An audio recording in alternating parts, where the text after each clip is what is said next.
Good morning guys and welcome to another quick review. Welcome to 5th generation hobby shop. Don't forget to follow us on Facebook.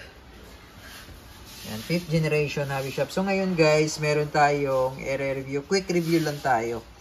Bali, ito ay request ni Sir Alfred.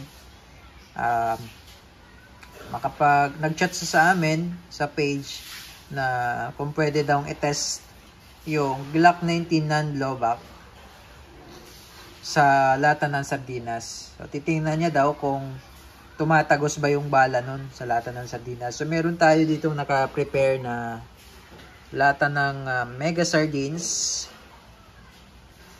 Yan, kakabukas lang nito. Yan yung inulam ko kanina. So, meron tayo ngayong Glock 19. This is Glock 19 Gen 3 ng Umarex. So, bali, ang bala nito ay 4.5 mm na bolitas. Yan. So, makikita nyo naman dyan, dumidikit yan sa magnet. So, this is 4.5 mm steel ball. Yan. So, meron tayo ditong copper coated. Yan. Hindi po ito, kasi ito bala ng airsoft to eh. Ayan, copper coated and then silver coated na steel ball. Okay, so ang gamit natin is the copper coated steel ball. So ito yung kanyang box, Glock 19 air gun. Ayan, naka-indicate dyan air gun, so hindi siya airsoft. So magkaiba po ang airsoft at air gun. So ito po ay caliber 4.5 mm. Ayan, 12 GCO2. So ito yung kanyang propellant. Ito yung kanyang hangin. Kasi sa airsoft, sa mga airsoft usually, ang ginagamit doon is green gas. Okay, yung green gas. Ito yung green gas. Pakita ko lang. Ayan, ito yung ginagamit usually sa mga airsoft. Pero sa mga airgun na katulad nito, ito yung gamit. Especially yung mga imported one na airgun. Katulad nito, this is Umarex. Made in Germany. So, this is CO2 powered na 12G. So, kadalasan, ito talaga ang ginagamit na CO2. This is 12G non-threaded na propellant. Okay, so ito yung specs ng ating unit. No? Quick review lang tayo ng specs na to. Ayan, ito yung specs niya. Ayan yung CO2 na explain ko kanina. Then, power output or energy is 3 joules. Ayan, steel ball or steel BB 4.5. Ayan, 16 rounder capacity yan. So, ang load ng magazine, ang load sa magazine is 16. Then, that's semi-automatic. And then, yung barrel niya is naka-smooth barrel. May groove po yan. Okay, naka-smooth barrel. Then, double action only. Yan yung sa trigger system. Then, yung kabuuan niyang haba is nasa 186 mm. And then yung overall weight niya, yung bigat ay nasa 717 grams. Ayan, so medyo mabigat siya. And then this is metal slide polymer frame. Ayan, Gen 3. So si Glock talaga, lahat ng Glock talaga is metal slide. Then yung frame niya is polymer. Ayan. So this is compact. This is a subcompact pistol. Ayan. So, this is generation 3. Then, meron siyang napakagandang pulidong markings dyan. Ayan. Glock 19. Ayan. Makikita nyo kaagad dyan yung markings. Napakapulido nyan sa slide. Then, sa grip naman, yan, meron din siyang markings dyan ng Glock. Yung sight naman niya, ayan, standard sight talaga ng Glock. Then, ito naman yung serial number ng slide. Ayan. Meron din siyang markings dyan. Officially licensed product of Glock. Ayan. Then, ito naman yung serial number ng unit. Ayan. So, quick review lang tayo upon request of Sir Alfred. Ayan. So, bali, further, i-demonstrate naman natin ngayon yung paglo-load ng CO2 at sa paglo-load ng steel ball. Okay, so ngayon proceed tayo sa paglo-load ng bala. Okay, so bali ito yung kanyang magazine na 16 rounder capacity. So ito yung pinaka-magazine niya. Ayan. So pag nilagay mo siya sa unit, ayan. Ito yung mag-release. Press mo lang yan. Ayan. So ito yung pinaka-magazine niya. Ito yung 16 rounder capacity. Metal yan. Metal yung magazine niya.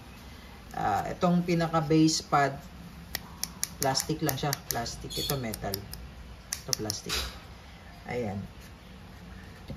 And then, ito, this is non-blowback. Non-blowback po siya. Ibig sabihin po ng non-blowback, itong slide, fix. Ayan. Fix slide. So, ibig sabihin yan, hindi mo na ito makakasa. Kasi naka-fix slide na yan, non-blowback yan. So, ibig sabihin ng mga non-blowback, wala siyang reciprocation ng slide. So, yung slide, hindi gumagalaw. Ayun yung mga non-blowback. Kasi maraming nagtatanong, ano daw yung non-blowback? Ano yung blowback? Okay. So, magbigay tayo ng isang example sa blowback. Okay. So, to give you an example, ito, meron tayong 1911 airsoft pistol ng WE. So, this is blowback. So, ibig sabihin ng blowback, ito, gumagalaw yan. Yung slide. Yan yung ibig sabihin ng blowback. Kaya, nagbo-blowback yung hangin para gumalaw yung slide. Ayan, yan yung blowback. So, itong si Glock 19, walang blowback. So, non-blowback siya. Ibig sabihin, yung slide niya, walang galaw yan. Naka-fix yan. Naka-fix. Ang kagandahan sa mga non-blowback, less yung maintenance at mas malakas yung power output. Kasi sa mga blowback, yan, katulad nito, yung blowback kasi meron siyang dapat meron siyang ititirang hangin. So dapat meron siyang ititirang hangin para yung slide ay mahatak niya. Yan. Kasi yung nagpapahatak ng slide para gumalaw ang slide ay hangin. So, kailangan meron siyang certain capacity na hangin para yung slide magalaw niya. No? Yun yung ibig sabihin nun. So, dito, hindi niya na kailangan ng certain capacity ng hangin para magalaw niya yung slide dahil ito ay non-blowback. So, ibig sabihin, yung full capacity na hangin ay ibubuga niya lahat. So, ibig sabihin, mas malakas ang non-blowback. And compare sa mga non-blowback. Kasi parang hinati kasi yun sa mga non-blowback. Hati yung hangin, yung output nun na ilalabas niya. Kasi yung isa para dun sa bibis na itutulak niya palabas. And then yung certain capacity amount ng hangin para naman dun sa slide para mahatak niya yung slide. So ito hindi. Full capacity yung amount na hangin na ilalabas niya, ibubuga niya lahat. Kasi nga non-blowback. Tsaka less yung maintenance nito. Ngayon, dito naman tayo sa paglo-load o sa loading ng CO2. So, ito, napakadali lang. Angat mo lang yung cover. At napaka convenient lang niya dahil yung ibang model natin, yung Allen Range, nakahiwalay dito. Dito na siya sa may backstrap. Ayan. Ito yung ginagamit natin pampihit sa Allen, di ba? Ayan. So, andito lang siya. Nakadikit lang siya dyan. Ayan, easy access lang siya. So, napakadali at napaka-convenient. And then, ito, yung sa loading ng CO2. So, dito nilalagay yan. Yan, CO2. Yan, dyan. Dyan nilalagay yan. Sa may grip. Yung iba kasi sa magazine mismo. Dito, sa specific model na to, dito mismo sa may grip. Yan. So, mag-load tayo ng CO2. Yan. So, bago ko yan lagyan ng CO2, pinapatakan ko muna yan ng oil. Ang purpose ng oil is to lubricate yung bulb na nandun. Yan. So, ilalagay ko na yung CO2. Ngayon, dahil medyo hindi siya nag-fit, so, luluwagan ko lang yung pinaka-allen niya dyan. Luluwagan ko lang yan. Adjust ko lang.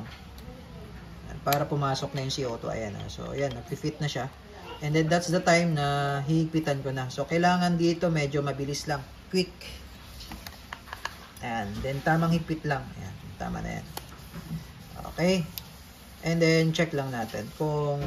So, once na hinigpitan mo na, ano na siya, na-puncture na siya, ibig sabihin, nabutas na yung CO2. So, test natin kung butas na ba yung CO2. So, wala naman siyang magazine. Ayun. So kung talagang, actually, talagang malakas yung tunog niya kasi nga non-blowback siya. Ayan. Malakas yung tunog at tingnan natin ngayon kung gaano naman kalakas yung power output niya. So, ito yung magazine niya. So, pag load naman, kukuha lang tayo ng bala dito.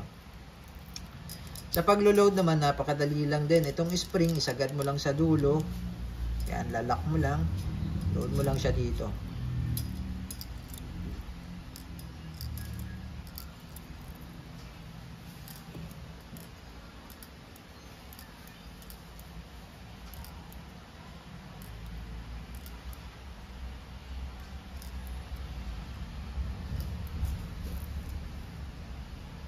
Yan.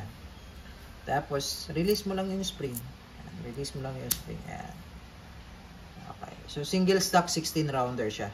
Ayan. So, yun. And then, ano pa ba? Yung accessories na pwedeng ilagay dito, pwede mo siyang lagyan ng flashlight kasi meron siyang rail para sa flashlight. Then, ayan. Ito pa, isa sa mga advantage ni Gen 3. Meron pa siyang finger grooves. Maganda yung texture ng grip niya. Maganda yung design. Yan. It's a subcompact pistol lang siya. So, pag nilagay mo yung magazine, yan. So, meron siya ditong Glock. Ano, Glock 3206. So, ito yata yung code. Okay. So, yan. Glock 19 Gen 3. So, ngayon, ite-testing natin. Loaded na yan. So, bali ito, wala siyang safe. Wala siyang safe. Pero, meron siyang trigger safety. So, ito yung trigger safety. So, usually sa mga Glock meron yan. Ito, yung trigger safety. Yan. Trigger safety ang tawag dyan. So, hindi yan puputok hanggat hindi mo pinasok yung trigger finger mo dyan. Kasi kailangan mag-balance yan. Kailangan mag-level yan siya dyan. Kahit kalabitin mo siyang ganyan, hindi yan puputok. So, kailangan mag-level yan siya dyan. Yan, trigger safety. Teka. Okay, so, ano pa? Testing na tayo. Glock 19 Gen 3 non-blowback. So, dito natin susubukan sa lata ng sardinas.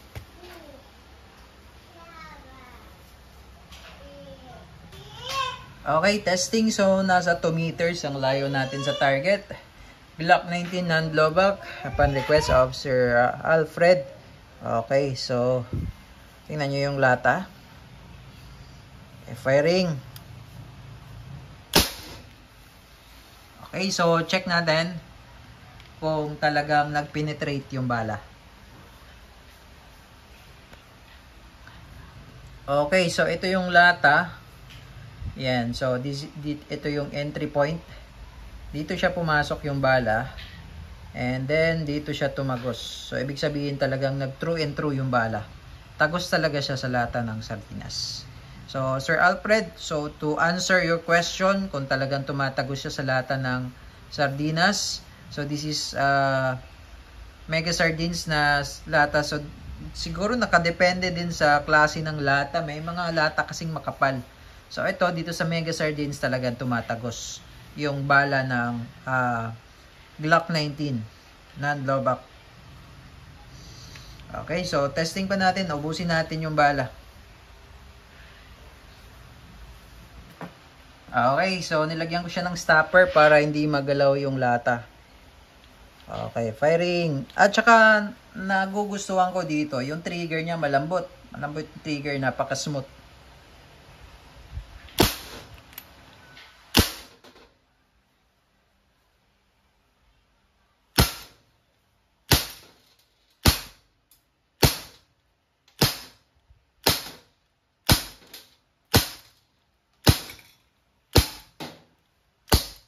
Okay, so wala nang bala. So napapansin nyo po yung slide, walang galaw kasi nga non-blowback. At saka mararamdaman nyo kung wala nang bala kasi iba yung tunog kaysa sa may bala. Okay, so tingnan natin kung anong nangyari sa lata. So kita nyo naman yan, no? Diba? Wasak-wasak yung lata. Grabe pala yung lakas, no? Glock 19. Oh, di ba? Napaka gwapo at napakalakas ng Glock 19. So, magandang unit, malambot yung trigger, malakas yung power. So, kahit hindi siya blowback, so bali wala siyang recoil, pero talagang malakas yung power output. So, yun lamang sir. Thank you for choosing 5th generation Hobby Shop. Salamat sa pag-subscribe. So, this is the Glock 19. Again, this is the Glock 19 Gen 3 by Umarex Airgun Pistol Non-Blowback.